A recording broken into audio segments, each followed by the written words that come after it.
आप देख रहे हैं मिड कैप बाजार और अब रुक करेंगे हमारे खास सेगमेंट का गिरवी शेयर कंपनी बदहाल और बैंक लाचार, जहां हर रोज हम एक ऐसी कंपनी आपको बताते हैं जहां आपका निवेश जोखिम भरा हो सकता है या फिर अगर आप निवेश के बारे में सोच रहे हैं तो आपको नुकसान पहुंच सकता है, क्योंकि कंपनी में मैक्सिमम प्रमोटर होल्डिंग प्लेज्ड है, भारी कर्ज एक कंसर्न बना हुआ है, वो बैंक भी परेशान है जिन्होंने इस कंपनी को लोन दिया हुआ है और स्टॉक प्राइसेस अपने हायर लेवल से लोअर लेवल्स पर आ चुके हैं। निवेशक भी काफी परेशान है। तो आगाह करना है आपको कि अगर आप अभी भी निवेशित है तो सतर्क हो जाइए। नुकसान भले ही हो रहा हो लेकिन उस नुकसान को समेटिए और निकल आइए बाहर, ताकि जो मौजूदा नुकसान है वो और ना गहराए। और अगर आप उस हाल ही की गिरावट के बाद खरीदारी के बारे में सोच रहे हैं तो भी आपको सतर्क रहना है। कौन सी है ये कंपनी, जानने के लिए सीधे चलते हैं सुमित के पास। बताइए सुमित।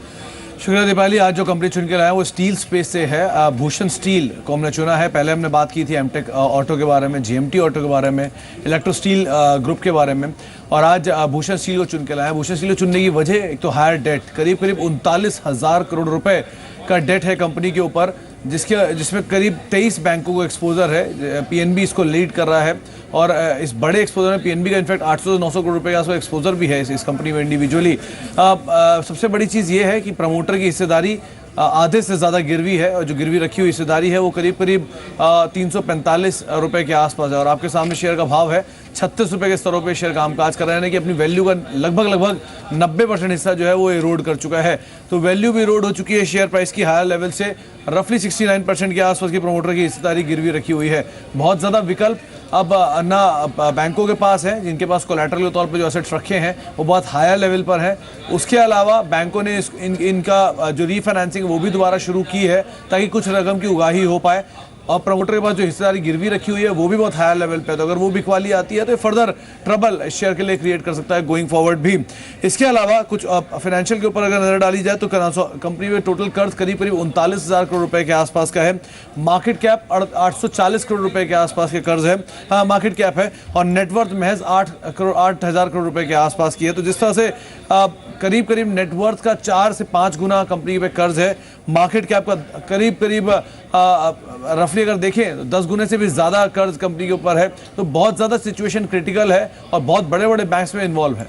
ऑलराइट, बहुत ज़्यादा क्रिटिकल सिचुएशन यहाँ पर लगती हुई नजर आ रही है, खासतौर पर जिस हिसाब से वैल्यू इरोड होते हुए नजर आई है। 345 के प्राइस पर जो प्लेज किया गया था प्रमोटर होल्डिंग 50% तक का, वो अब नीचे आके 36 रुपीज़ पर अभी ये शेयर ट्रेड कर रहे हैं। डेफिनेटली एक कंसर्न है। सुमित, आपसे ये जानना चाहेंगे कि पीएनबी के अलावा और कौन से बैंक है जहाँ पर यहाँ पर मैक्सिमम एक्सपोजर देखने को मिल रहा है, और खासतौर पर इस दौरान आपने कोई ऐसी ब्रोकरिंग फर्म्स या फिर रेटिंग एजेंसीज का पता लगाया है जहाँ पर नेगेटिव रेटिंग या फिर डिफॉल्ट रेटिंग वो यहाँ पर पोस्ट करते हुए नजर आया भूषण स्टील पर? देखिए साक्षी, सबसे पहली बात ऑब्वियस है क्योंकि ज़्यादातर सभी खबरें या फिर सभी कंपनियां जिन पे हमने बातचीत की, चाहे वो जीएमटी हो, एमटेक हो, जेपी एसोसिएट हो, इलेक्ट्रो स्टील हो, इन सभी में ही एसबीआई पहला नाम होता है जिसके पास सबसे ज़्यादा जो एक्सपोजर रखता है। और यहाँ पर भी एसबीआई का ही नाम है।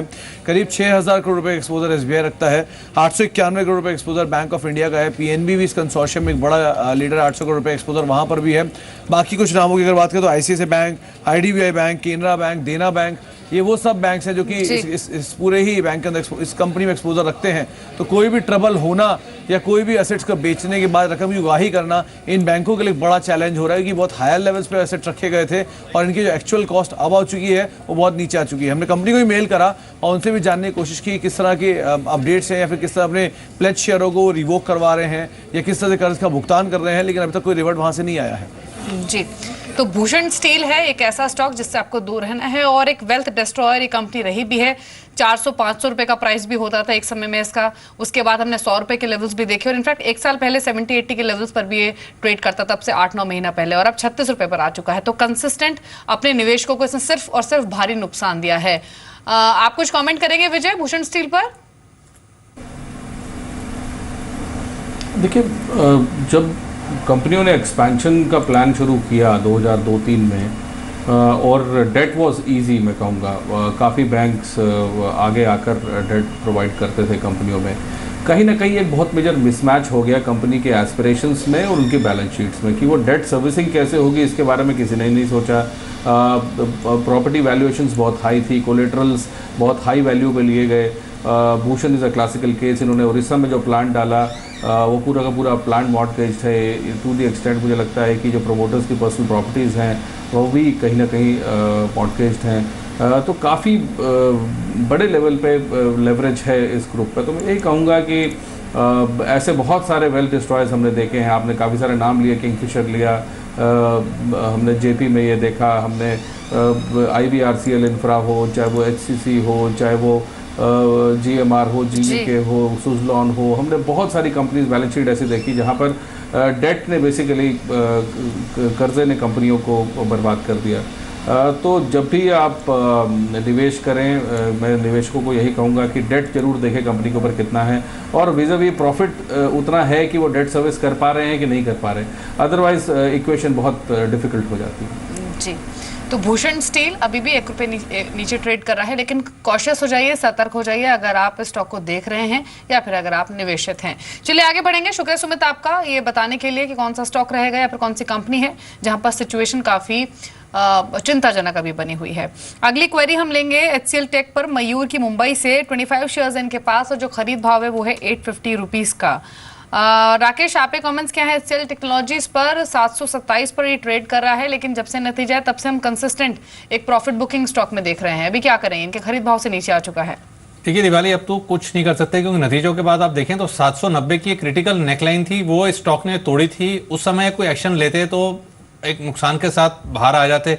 अब तो पूंजी का काफी बड़ा हिस्सा नुकसान में उड़ रहा है। नीचे में 690, 700 एक अच्छा सपोर्ट भी है।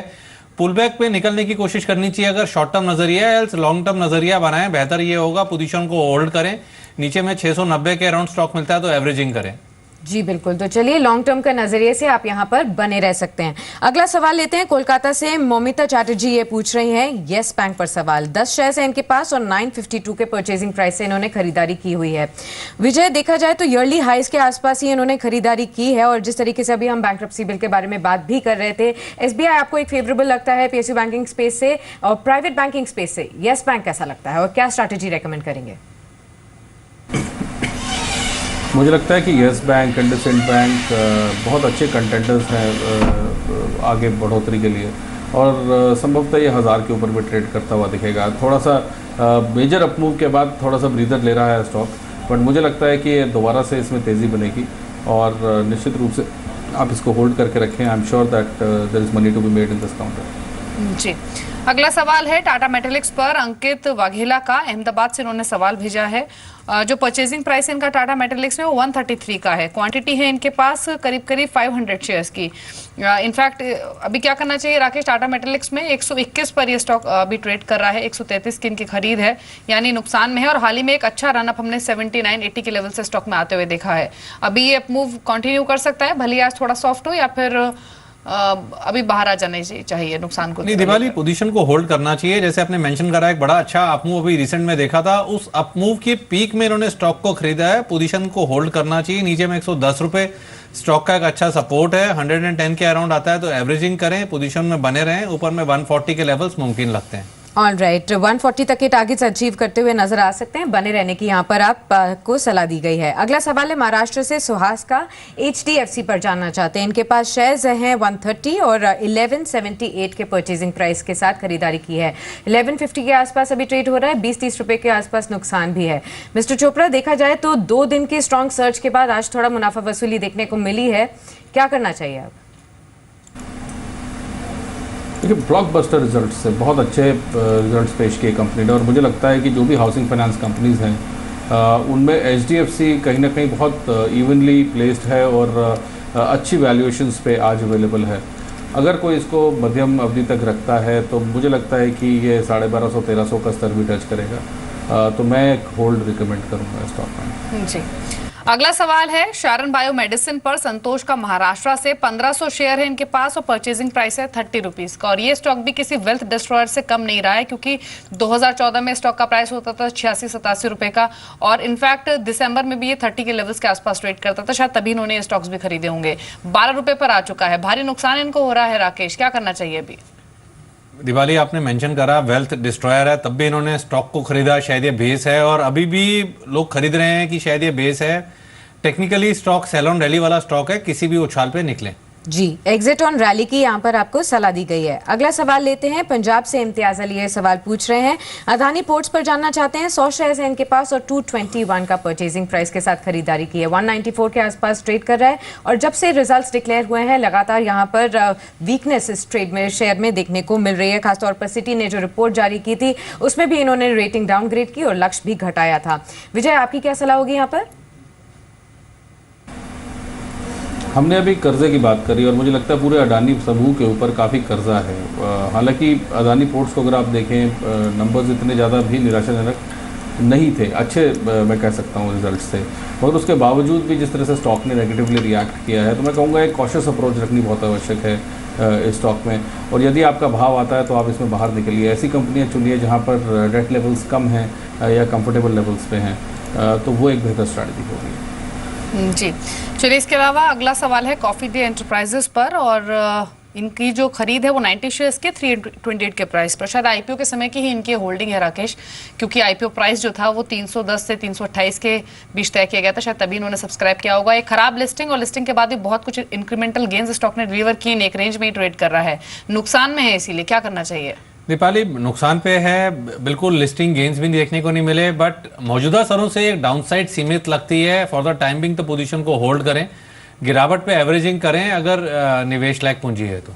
जी, अगला सवाल लेते हैं, झारखंड से आजाद हुसैन ये पूछ रहे हैं आरसीएफ पर सवाल। 500 शेयर्स हैं इनके पास और 49.30 के परचेजिंग प्राइस के साथ उन्होंने यहाँ पर खरीदारी की हुई है। फिलहाल 45 के आसपास ट्रेड कर रहा है। मिस्टर चोपड़ा, यहाँ पर क्या सलाह देंगे? देखिए, एक्सपेक्टेशन ये है कि अच्छे मानसून के बाद अच्छी बुवाई होगी और जितनी भी फर्टिलाइज़र कंपनीज हैं उनको फ़ायदा पहुंचना चाहिए। तो हम लोग मई के महीने में बैठे हैं और मुझे लगता है कि मई एंड जून में बरसातें शुरू हो जाती हैं साउथ इंडिया में, और जो फर्टिलाइज़र स्टॉक्स हैं उनमें खास करके 4 से 5 महीने की अवधि तक बने रहना चाहिए और वहाँ पे हो सकता है हमें तेज़ी देखने को मिले। तो डेफिनेटली मैं कहूँगा फ़िलहाल होल्ड करना चाहिए। जी, इसके अलावा जो अगला सवाल है हमारे पास वो है जस्ट डायल पर, शैलेश गुप्ता का, गुजरात से। 100 शेयर है इनके पास और जो परचेजिंग प्राइस है वो 870 का है। स्टॉक अभी 802 पर ट्रेड कर रहा है। और इनफैक्ट राकेश, जस्ट डायल के साथ साथ में जुबिलेंट फूड्स भी ऐड करना चाहूंगी। 2 ऐसे शेयर हैं जिनके चाल को समझना थोड़ा सा मुश्किल हो गया। जस्ट डायल इस साल की शुरुआत में जनवरी में 850 के लेवल का होता था, फिर इसने 400 के डिप को टच किया, अब 400 के लेवल से वापस इसने पुल बैक जो लिया है वो अभी तक बना हुआ है। लेकिन इनको करना क्या चाहिए? 870 की खरीद है, 803 पर ट्रेड कर रहा है। देखिए, जस्ट डायल में किसी भी उछाल पे निकलना चाहिए। Technically stock sell on rally वाला स्टॉक है, बीच में कितनी बार उछाल आए हैं, उसी उछाल में इन्होंने स्टॉक को खरीदा। ट्रेडिंग वाला स्टॉक है, ऐसे स्टॉक्स को स्टॉप लॉस के साथ ही बाय करना चाहिए, उछाल पे निकले। और दूसरा ऐसे जुबिलेंट फूड कह रहे हैं, हालांकि स्टॉक करेक्टिव मोड पर है, बट जुबिलेंट फूड में आप निचले स्तरों पे एवरेजिंग की सलाह दे सकते हैं, जो कि जस्ट डायल पे नहीं दी जा सकती है। तो दोनों में टेक्निकल स्ट्रक्चर का एक फर्क है। एक स्टॉक सेल ऑन रैली वाला स्टॉक है, एक स्टॉक बाय ऑन डिक्लाइन वाला स्टॉक है। ऑल राइट, अगला सवाल लेते हैं। हैदराबाद से मुकेश पूछ रहे हैं रोल्टा इंडिया पर सवाल। 1800 शेयर्स है इनके पास और 110 का इनका परचेजिंग प्राइस है, 80 पर आ चुका है। कंसर्न यहाँ पर जरूर है। मिस्टर चोपड़ा, अब क्या करना चाहिए? मैं कहूँगा exit on rallies would be the strategy. और अगर आपको आईटी क्षेत्र में रहना है तो बेहतर है कि आप इन्फोसिस के साथ रहें, जो टॉप रैंक कंपनीज है उनके साथ रहें, वहाँ प्रेडिक्टेबिलिटी ज़्यादा है। तो मैं यही कहूँगा एग्जिट ऑन रैलीज। जी, अगली क्वेरी हमारे पास रुचि सोया पर, मनोज की, और 2000 शेयर इनके पास, परचेजिंग प्राइस है 30 रुपीज़ का। स्टॉक अभी करीब 2395 के लेवल्स पर ट्रेड कर रहा है। और राकेश, लास्ट जुलाई ऑनवर्ड्स हम देखें तो कंसिस्टेंट ये डाउनवर्ड मोमेंटम में दिखा रहा था। एक पुल बैक इसने लेना शुरू किया 20-22 रुपए के लेवल से, लेकिन अब वापस 19 स्तरों पर आ चुका है। क्या करना चाहिए अभी? दीपाली, किसी भी उछाल पर निकलने की कोशिश करें। All right, exit on rally की सलाह यहाँ पर आपको दी गई है। अगला सवाल लेते हैं, राजस्थान से कपिल पूछ रहे हैं, वाडीलाल इंडस्ट्रीज पर सवाल है इनका। 200 शेयर्स हैं इनके पास, परचेजिंग प्राइस इनका है 730 का। फिलहाल 710 के लेवल्स पर आसपास ट्रेड कर रहा है। हाल में अगर देखें तो थोड़ा सा छाल जरूर शेयर में देखने को मिला था मिस्टर चोपड़ा, लेकिन आगे जाते हुए अब ये स्ट्रैटेजी कैसे बनाए? क्या इनका जो भाव है वो शॉर्ट टर्म के नजरिए से मिल पाएगा? मुझे लगता है मिल जाएगा। और जिस प्रकार से गर्मी पड़ रही है, मुझे लगता है सितंबर अक्टूबर तक अच्छा सीज़न होता है जितनी भी आइसक्रीम रिलेटेड कंपनीज होती हैं। और Vadilal is a very strong brand in the west specially, और अब नॉर्थ में भी इनका अच्छी पकड़ बना रहे हैं। तो मेरे हिसाब से बिल्कुल बने रहना चाहिए और इनको इनके भाव के ऊपर ज़रूर एग्जिट मिलेगा।